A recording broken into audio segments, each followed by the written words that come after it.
आप सभी साथियों को मेरा नमस्कार। दोस्तों आइए देखते हैं आज के मुख्य समाचार। आइए दोस्तों लेते हैं पहले समाचार को। अपनी स्क्रीन पे आप देख सकते हैं, शिक्षकों ने कोरोना से बचने के लिए वर्क फ्रॉम होम की मांग। शिक्षकों को स्कूल आने की बाध्यता न रखी जाए। दोस्तों अलीगढ़ से न्यूज है।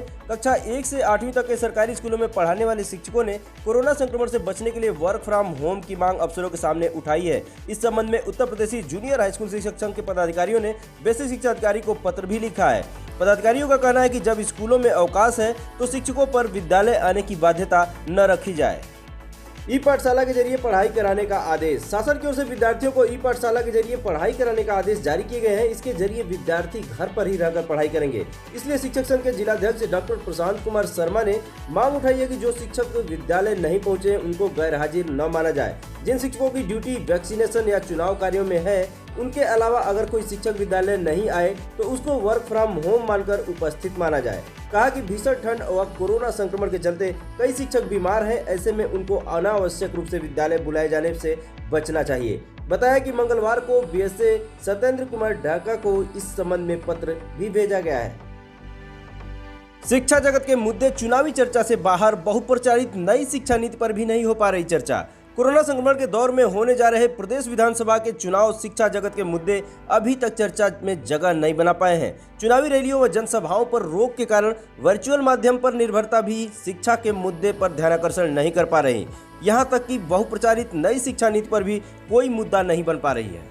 राजनीतिक विश्लेषक मानते हैं कि चुनावी बिगुल बजने से पहले प्रदेश में आम आदमी पार्टी की दस्तक के साथ एक बार प्रदेश की प्राथमिक शिक्षा मुद्दा बनती नजर आई थी, लेकिन चुनावी सरगर्मी बढ़ने के बाद उस पर भी चर्चा नहीं हो पा रही है। दिल्ली के उप मुख्यमंत्री मनीष सिसोदिया ने दिल्ली और यूपी के सरकारी स्कूलों की तुलनात्मक स्थिति पर बहस छेड़कर इसे चुनावी मुद्दा बनाने की कोशिश की थी। कुछ दिनों तक भाजपा और आम आदमी पार्टी के बीच वार पलटवार का दौर भी चला, लेकिन अब मुद्दा चुनावी परिदृश्य से ओझल हो चुका है।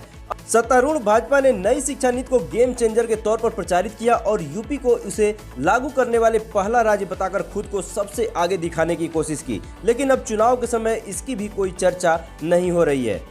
पूर्व कुलपति एवं राजनीति विज्ञानी प्रोफेसर रजनीकांत पांडे जी कहते हैं कि शिक्षा समाज को व्यापक रूप से प्रभावित करती है। राजनीतिक दलों को शिक्षा क्षेत्र में सुधारों की कार्य योजना के साथ चुनाव में उतरना चाहिए। इस विषयों को चुनाव का मुद्दा बनाने से समाज का भला होगा। तो निश्चित रूप से प्रोफेसर रजनीकांत पांडे जी का कहना है वो बिल्कुल सही है, क्योंकि शिक्षा जैसे मुद्दे अगर चुनावी मुद्दे नहीं बनते हैं तो निश्चित रूप से उस समाज का भला नहीं होगा। आइए दोस्तों देखते हैं अगले समाचार को।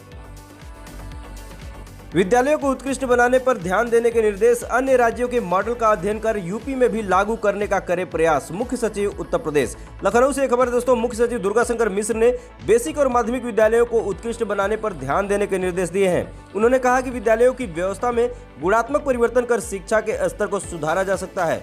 वे मंगलवार को लोक भवन में बेसिक, माध्यमिक और उच्च शिक्षा विभागों के साथ कौशल विकास विभाग की समीक्षा कर रहे थे।